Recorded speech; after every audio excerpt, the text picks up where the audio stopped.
Olá, pessoal, sejam todos muito bem-vindos a mais um episódio do Lifelong Cast, o podcast do profissional em constante movimento, um programa da ESPM para você se preparar para o futuro do trabalho e dos negócios. Você sabe o que significa UX? Essas duas letras são a sigla inglesa para User Experience, ou em português, experiência do usuário. A ideia por trás do conceito é proporcionar às pessoas uma boa experiência de uso de uma ferramenta, produto ou serviço.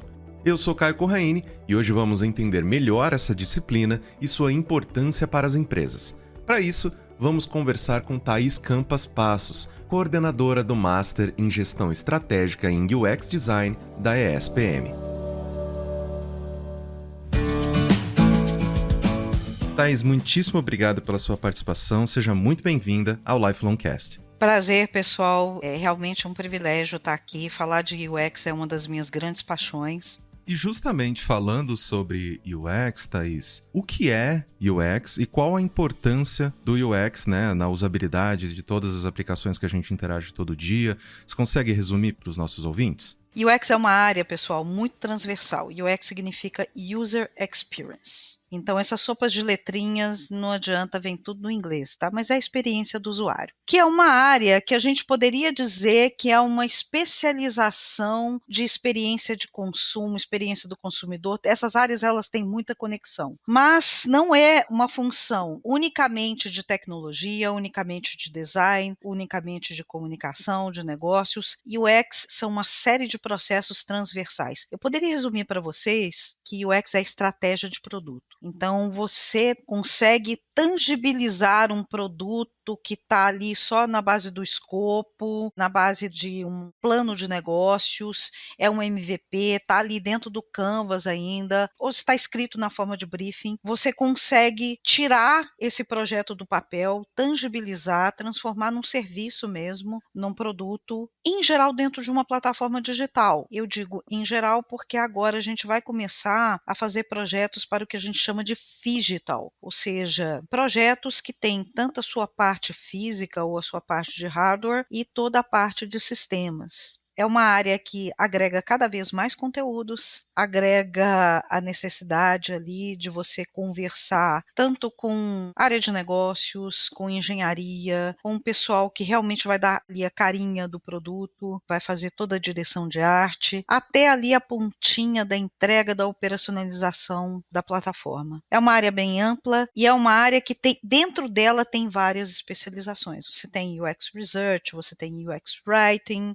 a área propriamente dita, que a gente chama de UI, já é a construção da camada do usuário, com front-end, algumas linguagens ali também. Às vezes o pessoal entra para a área de código mesmo. E você vai ter a pontinha lá em que você tem os diagnósticos de usabilidade. Então, UX não é a mesma coisa que usabilidade. Isso é importante. Usabilidade é a medida de conforto, de segurança, de eficiência e de eficácia de uma interface ou de um fluxo de telas, de um sistema, de uma plataforma, um aplicativo. Então, usabilidade é, na verdade, uma tarefa muito tática. Quando chegou lá na frente, você vai ali aplicar uma série de parâmetros ergonômicos nessas telas ou nesse produto digital e você consegue mensurar se está adequado, se está confortável para o usuário. Só que UX é muito mais, né? É a experiência como um todo. O UX, querendo ou não, é um termo novo, mas não é um conceito novo, né? Antigamente as empresas,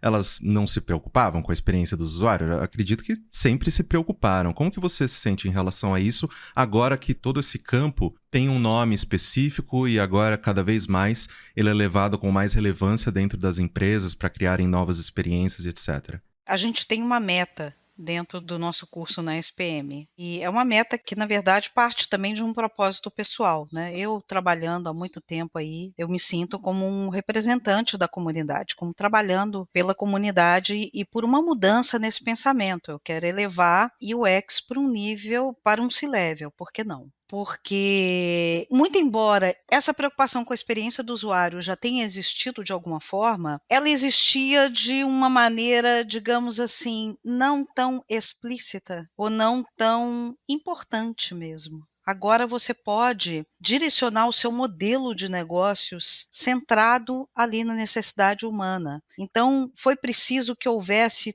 toda uma evolução na forma de fazer comunicação, de fazer marketing, de comunicação, uma evolução das tecnologias, para que o UX virasse uma preocupação central. Então é como se as empresas despertassem, olhando os seus produtos e de repente acordassem para o fato de que elas de fato cresceram muito centradas em crenças. A forma como se elaborava produtos, final do século XX, ainda era uma forma muito centrada em objetivos de negócio. Veja bem, não é que você não tenha mais objetivo de negócio, e você tenha que deixar o seu objetivo como UXer seja ali deixar o cliente, né, o consumidor contente. Não é isso. É um trabalho ali de ter uma entrega, uma solução para aquele consumidor, mas que aquilo dali seja um negócio escalável, um negócio minimamente viável, né, em que algum momento ali vai ter uma retribuição. As empresas partiam de crenças e de pesquisas muito massificadas. Então, quando você coloca UX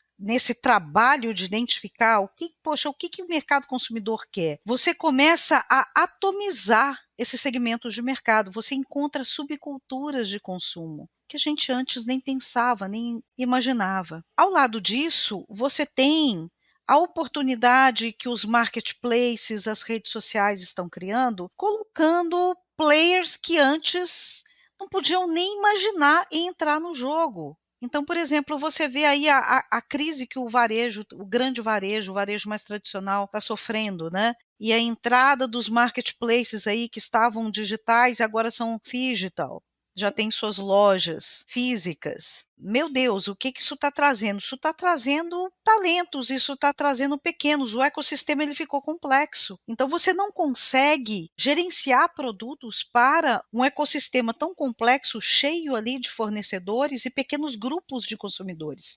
E o X cresceu conseguindo olhar esses pequenos grupos, conseguindo olhar uma situação específica em que aquele consumidor, aquele usuário, ele tem uma dor, daquilo surge um produto, uma solução e de repente aquela solução ela é escalável em outros níveis, não só em termos de número de pessoas usuárias, mas em termos de outras soluções. Então o UX vem como uma resposta para o ambiente digital que mudou completamente ali a situação de empresas que antes faziam suas campanhas publicitárias de uma forma muito tradicional. Eu vou usar um termo, está na falta de um melhor, de uma forma muito arbitrária, digamos assim. Então você criava ali um conceito, né? Eu tenho aqui um biscoito tostine, salgadinho, fresquinho e levinho. Não tem mais isso. Os produtos, eles não têm adjetivo, eles têm uma ação, eles têm uma função na vida das pessoas. É aí que o UX entra. Ora, o biscoito entra para matar a fome, no momento ali que não dá para fazer uma comida, não dá para pedir nada, então você tem o pacotinho de biscoito, combina ali com um patezinho, outras combinações ali com um chá.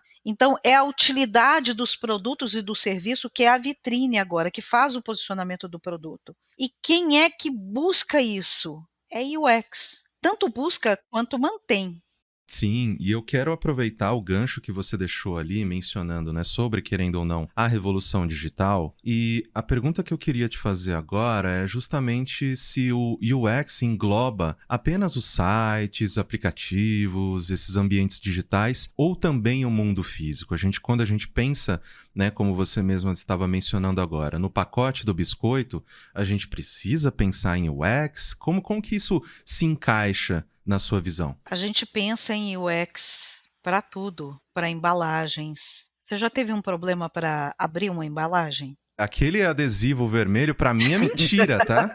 Nunca funciona. Assim, embalagem é um exemplo clássico. Comandos de eletrodomésticos eletrônicos que você tem em casa. Vai montar, por exemplo, um móvel relativamente simples. Você compra ali uma estantezinha ou alguma coisa para sustentar a sua TV, para colocar a luminária. E o UX está em tudo isso, não precisa ser só no digital. E eu chamo atenção para a realidade da internet das coisas, que ela já está vindo aí com tudo. Então, você não usa o digital isoladamente. Veja, teve um momento em que a gente estava online e estava offline. Então, você sentava na cadeira, você se logava no seu computador, você estava online. Você saía para cozinhar, para fazer outras coisas, para viver a vida, você deslogava, desligava o computador, você estava offline, certo?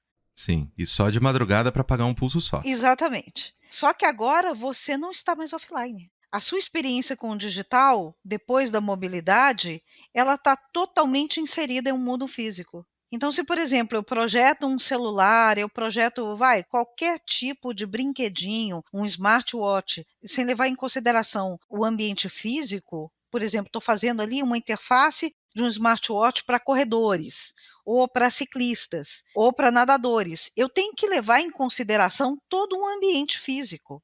Sim, não adianta a gente colocar um botãozinho pequenininho que a pessoa não vai conseguir apertar enquanto tá correndo, né? Não adianta nada. A pessoa realmente vai querer fazer um pagamento pelo relógio enquanto está correndo? Talvez enquanto está correndo não. Então precisa estar no relógio ou precisa ter uma conexão com o celular. Veja que são pequenas decisões que a gente toma, que são decisões que a gente chama táticas, mas que fazem a estratégia do produto, acabam consolidando uma estratégia de produto ali.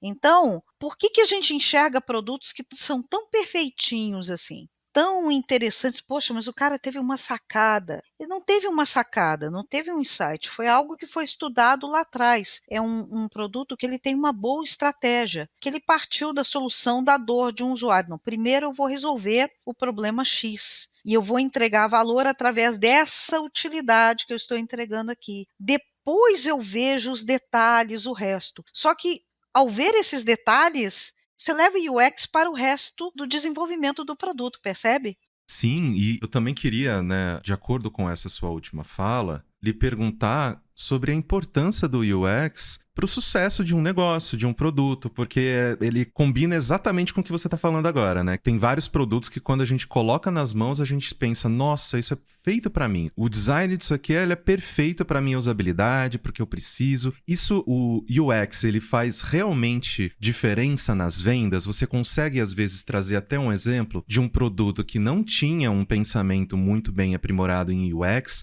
que acabou falhando, mas uma outra empresa iterou nessa mesma situação e falou, opa, aí ela tomou o mercado, por exemplo? Vou dar um exemplo clássico, tá, que eu gosto muito de dar durante as aulas e que leva em consideração um sujeito que eu entendo que uma das aptidões dele era justamente ter essa percepção do usuário, que foi o Steve Jobs. Lá no início dos anos 2000, não sei se alguns aqui vão se recordar, a gente teve o lançamento. Foi o primeiro tablet lançado no mercado que chamava Tablet PC. Ele era da HP. Então ele era uma coisinha muito linda, muito fofa. Eu fui no lançamento desse produto. Eles fizeram um lançamento no McDonald's da Henrique Schaumann, aqui em São Paulo. E o que tinha esse tablet PC? Ele tinha tudo que a gente mais sonhava. Ele tinha o touchscreen, ele era totalmente portátil, de um tamanho ali perfeito, tinha teclado, não tinha fio, você conseguia, naquele momento, você tinha que enfiar uma placa de rede do lado, mas funcionava. Wi-Fi ali, não tinha conexão celular, tá? 3G, essas coisas. Mas tinha uma plaquinha de Wi-Fi que você colocava ali e você conseguia ficar com bateria e tudo mais. A bateria até durava, né, umas 3, 4 horas. Era muito para a época, tá, gente? E você conseguia virar, e você conseguia usar o teclado, você conseguia usar a canetinha. Era tudo que um usuário queria. Eu fiz muito sucesso, eu cheguei a ter um tablet PC e fiz muito sucesso em reuniões de consultoria, né. Só que ele tinha algumas características. Você não podia usar o dedo para o touchscreen, você tinha que usar um Windows especial, chamado Windows Tablet, desenvolvido pela Microsoft exatamente para esse produto da HP. E a canetinha do touchscreen você tinha que calibrar antes de começar a usar. E o tecladinho ali era uma coisinha muito curta e tal. Então, o resultado, Era aí um tablet PC, que eu lembro que na época, tá, é bastante dinheiro, tá, gente? Se vocês pensarem aí no começo dos anos 2000, chegava a custar até uns R$ 13.000. Tinha, me parece que 2, 3 versões. Muita gente aí nem lembra dele, mas ele ficou aí na onda até 2009, 2010. Ainda tinha tablet PC para vender. O que aconteceu com o tablet PC? Primeiro, o Wi-Fi evoluiu e não precisava mais daquela plaquinha odiosa. Ele tinha um modo de conexão com o Wi-Fi, que era a mobilidade que deveria resolver o problema do usuário, era uma coisa custosa, porque você tinha que enfiar a placa, você tinha que configurar a placa. Não é essa coisa simples hoje de você simplesmente identificar a rede e colocar uma senha, você tinha que configurar a rede, então era bem complicado. E você tinha a questão da canetinha que não funcionava tão bem, o touchscreen não funcionava tão bem quanto funciona hoje. Resultado: o tablet PC caiu no ostracismo e foi substituído por netbooks. O netbook durou? Nem tanto. Veio aí uma invenção, o Jobs olhou, né, o Steve Jobs deve ter olhado, poxa, mas isso daí, como produto é tremendo. Tem a mobilidade que o usuário precisa, a questão ali do touchscreen, né, não precisa colocar, acoplar um teclado, mas a qualidade da tela, né, deixa muito a desejar, a forma de conectividade. Então ele simplesmente aguardou que algumas tecnologias tivessem mais maduras e lançou o iPad. É só a gente ver também o exemplo, né, dos queridíssimos Blackberries com o lançamento posterior do iPhone, né? Exato. Então a gente pode dizer que o iPhone e o iPad são soluções de UX com uma entrega tecnológica muito mais parruda, muito mais madura, de produtos que foram criados lá atrás. Então, veja que muitas vezes as empresas até têm a sacada da necessidade, mas não conseguem tomar boas decisões posteriormente ou não conseguem particionar essas entregas.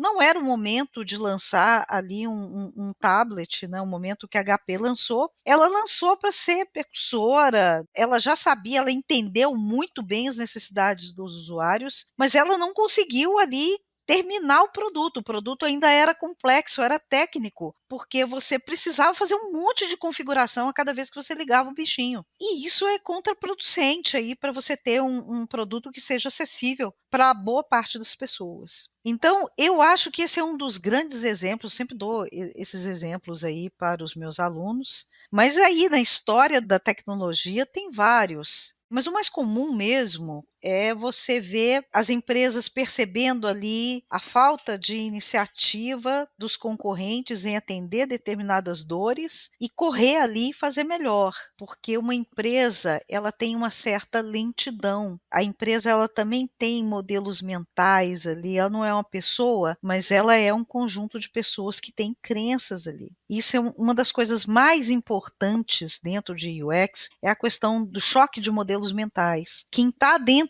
do negócio nunca vai ter uma visão tão assertiva dos problemas do usuário final. E assim, tudo parte daí. Empresa pequena, empresa grande, tá? Vale para todo mundo. Em que a pessoa, o gestor ali, o dono do projeto, ele fica ali fixado naquela solução, né? É uma coisa muito natural do ser humano isso. Entende que aquilo dali é bom, não é bom porque eu já observei, porque meu cachorro gosta, porque minha mãe falou que é uma grande ideia. É bem assim, tá? Isso vai do CEO até o sujeito que tem ali uma ideia para criar uma startup. E não consegue ver a perspectiva do usuário final. Então, o profissional de UX, ele está ali para defender, sim, a parte do usuário final o tempo inteiro, garantir que a empresa permaneça no trilho certo e talvez até por isso muitas vezes seja melhor você trabalhar como consultor ou dentro de uma squad contratada, tá? Eu pelo menos entendo assim, do que você estar ali fixado dentro, e mesmo o profissional de UX que está lá dentro, muitas vezes tem que contratar uma visão de fora para quebrar justamente essa crença arraigada de que eu estou no caminho certo, eu estou no caminho certo e o usuário não está entendendo o que eu quero entregar. Não existe isso do usuário não entender você. Quem está fazendo algo errado é você. Sim, o nosso horizonte, né, ele acaba sendo afunilado de acordo, né, com as soluções que a gente tem, porque a gente sabe das dificuldades, né, de estar dentro de uma empresa, de estar tentando resolver algum problema e todas essas coisas. A gente sabe das nossas limitações e todas essas coisas, só que às vezes a gente tá batendo a cabeça na parede para uma coisa que o usuário final ele nem quer, né? E é um problema recorrente para empresa e negócio de tudo quanto é tamanho, Caio. É por isso que existe UX. E sempre vai existir. Uma coisa interessante para a gente acrescentar aqui: mas você não vai ter inteligência artificial e dados substituindo essa visão? De forma alguma. Para quem aí já está imaginando que eu sou data-driven, né? Não, você precisa de UX para contextualizar aquilo que você tem em termos de dados. Então, não é porque você é UXer que você não vai ler um relatório de audiência. Eu sei ler dados muito bem. Às vezes você começa a abordar uma estratégia de UX pelos dados, tá? Pelo resultado que você está tendo ali de índices, né? É onde você encontra um primeiro diagnóstico. Mas você consegue fechar a situação, fechar o problema, fechar a solução com isso? De forma alguma. Porque UX não trabalha simplesmente com o resultado que está ali na tela naquele momento, vamos supor. Eu identifiquei que o usuário não passa de determinada tela, deveria passar. Então, isso basta para entender que o problema está na tela? Isso não é uma certeza, tá?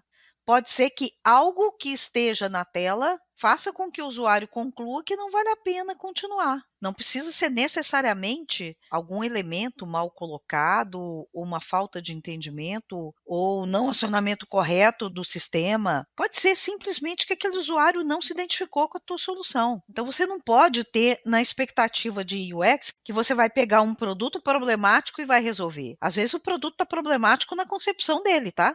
E um UXer consegue ver isso? Consegue. Professora, finalizando a nossa conversa, eu queria lhe perguntar, é claro, né, que eu, particularmente, já tenho uma resposta, né, extremamente óbvia depois de toda essa nossa conversa, mas, né, eu acho que é importante a gente bater esse martelo aqui. Investir, então, em UX é ainda só um diferencial ou é algo essencial para uma empresa na atualidade? Essencial. Não tem como, né? É uma questão de sobrevivência. E é uma questão de sobrevivência que vai contaminar aí o ecossistema, por exemplo, de governo digital. Você vai começar a ver uma transformação digital em governos da mesma forma que você viu em empresas. Não tem nada a ver com político A ou político B, é uma tendência mesmo. Porque você pode coletar dados para fazer políticas melhores, você pode administrar melhor uma cidade, por exemplo, uma entidade pública. Basicamente, a gente caminha, o digital no natural, ele caminha para ser centrado no ser humano.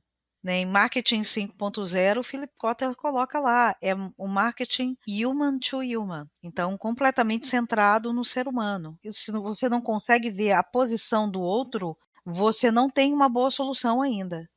E esse é o grande desafio. Eu digo que não é que o futuro seja de UX, mas o futuro é dos empatas. O profissional que não tiver o dom da empatia, ele vai ter problemas, porque para você quebrar esse modelo mental, você precisa de muita empatia. Você precisa de ter humildade e generosidade para entender a dor do outro, enxergar o problema do outro, se colocar. Por que isso, gente? É se colocar no lugar do usuário. Então não tem essa, usuário burro, usuário não viu, tem que ensinar o usuário a fazer tal coisa. A gente escuta muito isso. Não, quem errou foi você. Em algum momento você não fez a leitura correta da situação. Perfeito. Professora, muitíssimo obrigado pela sua participação. Eu sei que a gente poderia ficar aqui mais horas conversando sobre Com certeza. a importância de UX, mas eu lhe agradeço muito pela sua generosidade, por compartilhar o seu conhecimento aqui conosco. Eu espero que a gente tenha outras oportunidades para falar aqui no Lifelong Cast. Muito obrigado. Com certeza. Muito obrigada, viu, Caio? Eu que agradeço.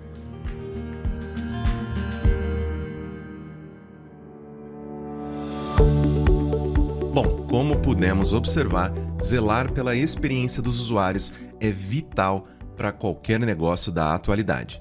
Eu espero que você tenha tido uma boa experiência com o programa de hoje. Não esqueça de seguir o Lifelong Cast na sua plataforma de streaming favorita para não perder os novos episódios. Lifelong Cast é produzido pelo Núcleo de Conteúdo da ESPM em parceria com a Maremoto. Eu sou Caio Corraine, host do programa, e trabalhei junto com essa equipe. Concepção, curadoria e produção executiva, Jorge Tarquini e Felipe Oliveira. Roteiro, Lucas Scherer. Produção, Thaís Santiago. Técnica de gravação, Andréa Xavier. Edição e sonorização, Adriana Sanches. Coordenação geral Maremoto, Vinícius de Lima. Este podcast foi editado pela Maremoto.